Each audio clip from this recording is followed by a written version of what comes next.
ఉండదు. ఇంట్లో వాళ్ళదే రాజ్యం, బయట వాళ్ళదే రాజ్యం. ఎవరు వాళ్ళు? హోమ్ మినిస్టర్స్, మహిళా మతలు. ఎంతటి కింగులెక్కని మొగోడైనా పెళ్ళాంకాడ మాత్రం బొంగే. అది జగమెరిగిన సత్యం. కాబట్టిగా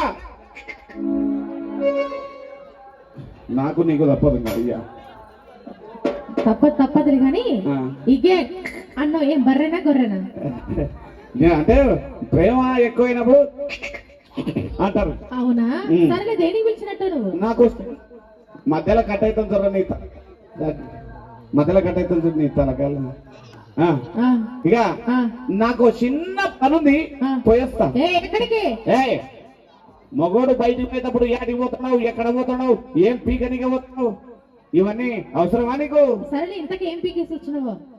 ఇంతకు ఏం పీకేసి వచ్చావు? చాలు చాలులే, ఇంకా చాలు కానిలే గాని ఇక. అరే సురేషా, నేను పంపించను అంతేనా? అంతే. కొనలు మొలంగినాయి గోములే గెలిచినాయి, కొనం మొలంగినాయి గోములే గెలిచినాయి. అడతజానకి ఇక పోయొచ్చా?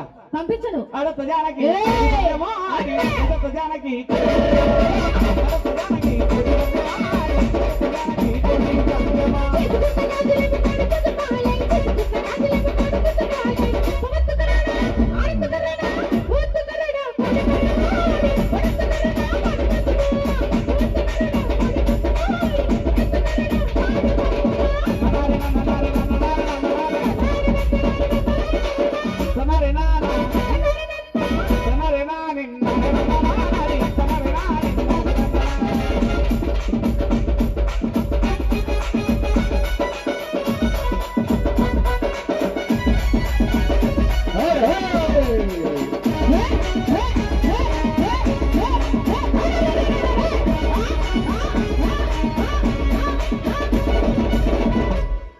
పొద్దుకు 4 సార్లు ఈ అమ్మాయిగా చూడాలనిపించింది నాకు. ఎందుకు? ఏమో కకృతిలో ఉన్నట్టుండడు. ఎవరు? నువ్వే. కకృతిలో కాదు, కరువులో ఉన్నా. కరువులో ఉండవా? సరే, కరువు అయితే ఏమి, కకృతి ఏమి, రెండో ఒకటి కదా. పర్యాయ పదాలు 100 ఉంటాయి, నీకు తెలియదు, చదువుకోలేదు కాబట్టి. ఎవరు? నేనా? చదువు గురించి మళ్ళా చెప్తాలే గాని చదువులే. అసలు ఈ ముక్కు పుల్లలు, ముక్కు రాళ్ళు, నెక్లెస్లు, కాళ్ళ పట్టీలు, ఏల ఉంగరాలు ఇవన్నీ వేస్ట్. ఏది బెస్ట్? బెస్ట్ ఏంటంటే ఆల్రెడీ నా ఇంట్లో 50 కేజీల బంగారు ఉంది. 80 కేజీల బంగారమే? ఏ పునర్దాన్ని 55 కేజీలు కదా, ఎప్పుడు 80 కేజీలు అయిందా? నేను 50 అని 80 అంటాను. అవునా? 55 కేజీల బంగారం ఉందా? ఇక్కడ పెట్టావు నువ్వే. ఆహా, మా ఇంట్లో ఉన్నప్పుడు 75 కేజీలు, నీ కొంపకు వచ్చినాక 55 కేజీలైనా. అంటే మా ఇంట్లో పని ఉంటది కదా. అవును, పొద్దున్నేస్తే నేనే కదా పని చేసేది. అన్ని పనులు చెప్తున్నావు, అసలు పని మర్చిపోయాను. ఏం పని చెప్తారు ఇక.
ఇట్లనే పంపాను అనుకుంటున్నావు అనుకో. అంటే ఏం చేస్తావు? అసలు నీకు జానకని పేరు పెట్టింది నా కొడుకు ఎవడు? అసలు లేదు ఇప్పుడు ప్రస్తుతానికి ఏదో ఎవరు దొరుకుతాయి.